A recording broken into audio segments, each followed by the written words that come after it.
नमस्कार दोस्तों, स्वागत है आप सबका विद्या दर्शन पाठशाला के ऑनलाइन यूट्यूब मंच पर। मेरा नाम रवि वर्मा।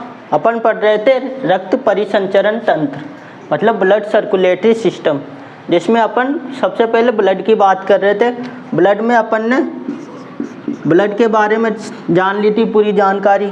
फिर अपन ने देखा था कि ब्लड दो भागों से मिलकर बना है, जिसमें था एक तो तरल वाला भाग, लिक्विड पार्ट, जिसमें आगे थे अपने पास प्लाज्मा के बारे में अपन ने पढ़ भी लिया था। इसमें वाटर, आयंस व प्रोटीन पाए जाते थे, जिनमें अपन ने देख भी लिया था। और ब्लड का एक पार्ट है सॉलिड भाग। सॉलिड मतलब ठोस वाला भाग। ठोस वाले भाग में अपन ने देखा था कि इसमें 3 प्रकार की कोशिकाएं पाई जा रही थी। RBC, red blood cells, WBC, white blood cells, और तीसरी थी प्लेटलेट्स, जिसको अपन ने बिंबाणु बोल दिया था। और इनके काम भी देख लिए थे। आरबीसी का मुख्य कार्य क्या था? ऑक्सीजन व CO2 का परिसंचरण करना। और डब्ल्यूबीसी का कार्य था हमारे शरीर की सुरक्षा प्रदान करना। कोई बाहरी पैथोजन आ जाए, बैक्टीरिया, वायरस, उनसे हमारे शरीर को सुरक्षा प्रदान करना। और प्लेटलेट्स का अपन देख रहे थे कि इसका कार्य मतलब ब्लड क्लॉटिंग में मदद कर, रक्त स्कंदन। जब हमारे चोट लग जाती है तो उसका स्कंदन, उसकी क्लॉट बनाने में मदद कर रहा था। तो इसी टॉपिक में अपन जानेंगे कि प्लेटलेट्स किस प्रकार से हमारे रक्त का स्कंदन बनाने में मदद करते हैं, ब्लड क्लॉटिंग बनाने में मदद करते हैं। यही आज का अपना टॉपिक रहेगा। तो इस टॉपिक को अपन स्लाइड के माध्यम से देखेंगे। इसमें बहुत सारी मैकेनिज्म रहती है, रिएक्शनें होती है, उनके बारे में पढ़ेंगे। तो रक्त स्कंदन अपन जानते हैं कि जब हमारे चोट लग जाती है या अपना एक्सीडेंट हो जाता है तो अपने जिस स्थान पर चोट लगती है उस स्थान पर रक्त बाहर बहता रहता है। लेकिन अपन क्या देखते हैं कि कुछ समय बाद में, थोड़े समय बाद में वहाँ पर एक क्लॉट जालीनुमा संरचना बन जाती है। और फिर कुछ समय बाद में वह ब्लड का बहना बंद हो जाता है। इसी को बोलते हैं रक्त स्कंदन। वहाँ पर एक प्रकार का थक्का जम जाता है। वह क्यों जम जाता है? अगर थक्का नहीं जमेगा तो वहाँ से ब्लड कंटिन्यू बाहर आता रहेगा। और अगर ज़्यादा रक्त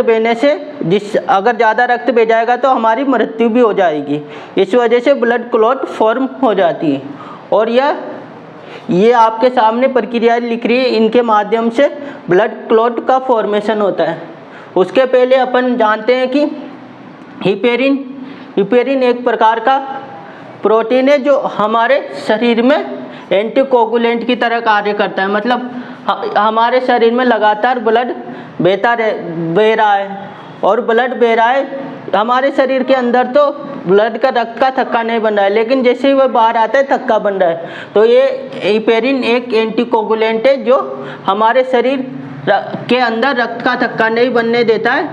तो ये बात याद रखना, एंटीकोगुलेंट है यह, और इसका निर्माण लीवर के द्वारा होता है। क्योंकि अगर मान लो हमारे शरीर में रक्त का थक्का बन जाएगा तो वह नस, ब्लड वेसल, रुधिर वाहिका जाम हो जाएगी और वह रक्त परिसंचरण नहीं हो पाएगा। तो हिपेरिन एक प्रकार का नेचुरल एंटीकोगुलेंट है। और ये आपके सामने रक्त स्कंदन की प्रक्रिया को अपन कैस्केडिंग प्रक्रिया कहते हैं। और ये संपूर्ण प्रक्रिया 2 से 8 मिनट के अंदर हो जाती है। तो देखते हैं, इसमें अपने प्लेटलेट्स बहुत ज़्यादा मदद करते हैं। थ्रोम्बोसाइट्स अपन जानते हैं प्लेटलेट्स का दूसरा नाम है, प्लेटलेट्स या बिंबाणु। जैसे यह वायु के संपर्क में आते हैं, प्लेटलेट्स चोट लग जाएगी तो वो क्षेत्र खुला हो जाएगा, वो वायु के संपर्क में आएंगे तो एक प्रकार का रसायन बनाएगा, केमिकल बनाएगा, जिसको बोलते हैं थ्रोम्बोप्लास्टिन।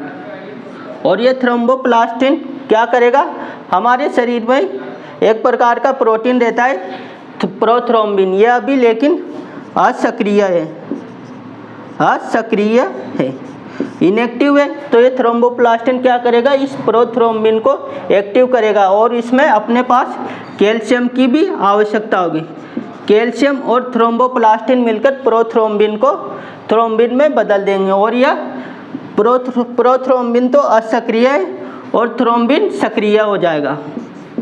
सक्रिय मतलब अपना काम करने के लिए तैयार है। और यह क्या करेगा, सबसे पहला इसका काम तो क्या होगा, थ्रोम्बिन का हिपेरिन को इनएक्टिव करने का कार्य करेगा, हिपेरिन को असक्रिय कर देगा, क्योंकि हिपेरिन एक तो रक्त का थक्का नहीं बनने दे रहा है, तो थ्रोम्बिन हिपेरिन को असक्रिय कर दिया।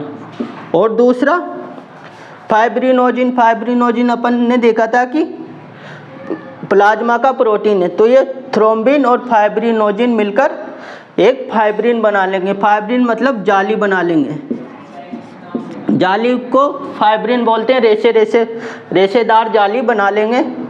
और फिर क्या होगा, इस फाइब्रिन में अपने ब्लड सेल्स कौन कौन से WBC, RBC व प्लेटलेट्स आकर जम जाएंगे। मतलब मान लो ये जाली है, चोट लग गई वहाँ पर, इस प्रकार से कुछ जाली बन गई, जाली मतलब जालीनुमा बन गया, फिर वहाँ पर बहुत सारे WBC, RBC प्लेटलेट्स आकर जमा हो जाएंगे, इसी को अपन बोल देते हैं क्लोट, मतलब थक्का बन गया। फाइब्रिन में ब्लड सेल्स जाकर जम गए और WBC, RBC प्लेटलेट्स ने मिलकर थक्का बना लिया। तो ये थी अपने पास संपूर्ण प्रक्रिया ब्लड क्लोटिंग की। एक और बार देख लेते हैं। इतना जानते हैं कि हिपेरिन एक प्रकार का एंटीकोगुलेंट है, हमारे शरीर के अंदर रक्त का थक्का नहीं बनने देता है। इस प्रक्रिया का नाम है कैस्केडिंग प्रक्रिया और इस प्रक्रिया को होने में 2 से 8 मिनट लगते हैं। इसमें अपने पास आता है थ्रोम्बोसाइट प्लेटलेट्स मदद करता है। जैसे ही चोट लगती है थ्रोम्बोसाइट वायु के संपर्क में आता है और थ्रोम्बोप्लास्टिन नामक केमिकल रसायन का निर्माण होता है। तो ये थ्रोम्बोप्लास्टिन क्या करता है, प्रोथ्रोम्बिन को सक्रिय करने का कार्य करता है। प्रोथ्रोम्बिन अभी असक्रिय है जो, और इसकी मदद कौन करता है, कैल्शियम इसकी मदद करता है। प्रोथ्रोम्बिन फिर थ्रोम्बिन में बदल जाता है और यह सक्रिय हो जाता है। और यह क्या करता है, हिपेरिन को इनएक्टिव कर देता है, हिपेरिन को असक्रिय कर देता है। असक्रिय हो गया हिपेरिन, अब रक्त का थक्का आसानी से बन जाएगा। और फिर क्या करेगा, थ्रोम्बिन व फाइब्रिनोजिन प्रोटीन मिलकर फाइब्रिन का निर्माण कर लेंगे, जाली का निर्माण कर लेंगे। और फिर उसी जाली में, उसी रेशेदार जाली में ब्लड सेल्स आकर जमा हो जाएगी, तो अपने पास में थक्का बन जाएगा। और एक और बात, फैक्टर 9 एक प्रकार का फैक्टर है जो हमारे लीवर में सिक्रीट होता है और इसी का दूसरा नाम है क्रिस्मस फैक्टर। और यह हमारे रक्त स्कंदन को सुचारू रूप से बनाने में मदद करता है। तो ये बात भी कभी पूछ ली जाती, कौन सा फैक्टर रक्त स्कंदन बनाने में मदद करता है, फैक्टर 9, इसी का दूसरा नाम है क्रिस्मस फैक्टर। और देख लेते हैं कुछ इसके बारे में महत्वपूर्ण तथ्य भी पूछ लिए जाते। ब्लड सेल्स, कौन सा ब्लड सेल्स अपने पास रक्त कोशिका मदद करती है, इसमें आ जाएगा अपने पास में प्लेटलेट्स।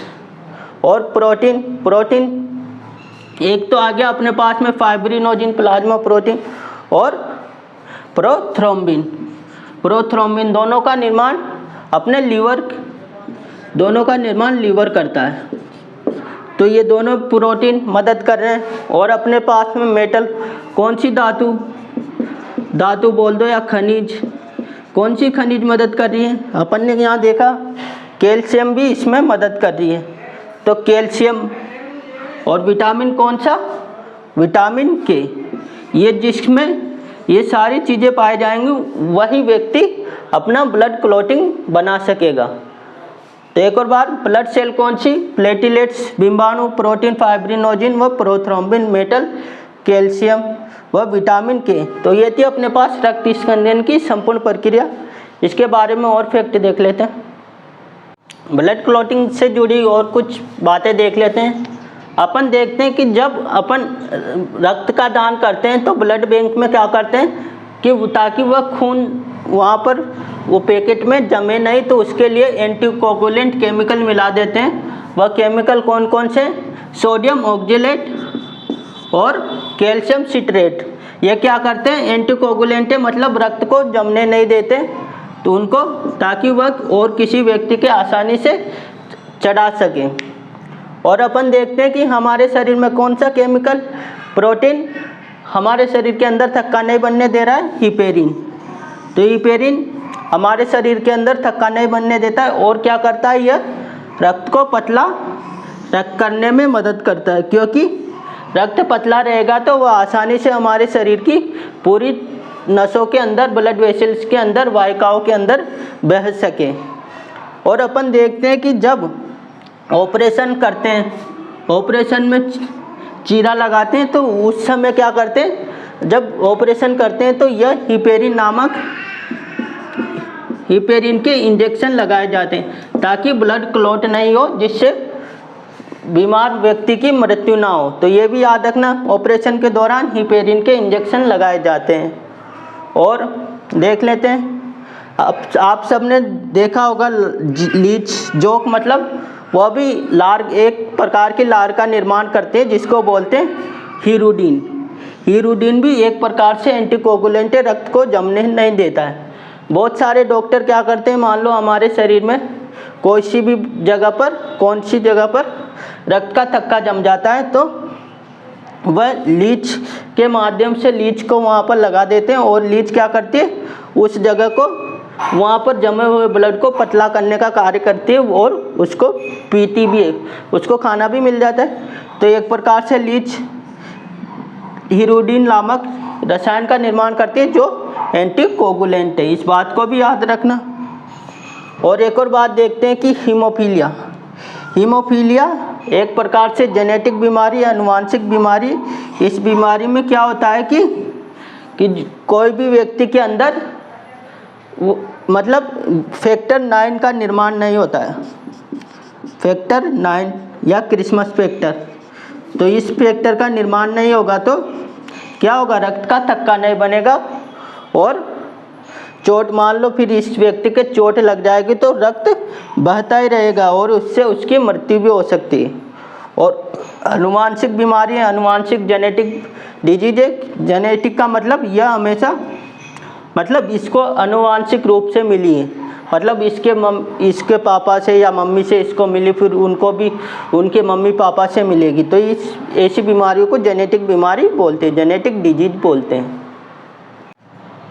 और इस हीमोफीलिया को अपन शाही बीमारी भी बोलते हैं, क्योंकि यह सबसे पहले शाही परिवार में देखी गई थी, इंग्लैंड के शाही परिवार, रानी विक्टोरिया के परिवार में।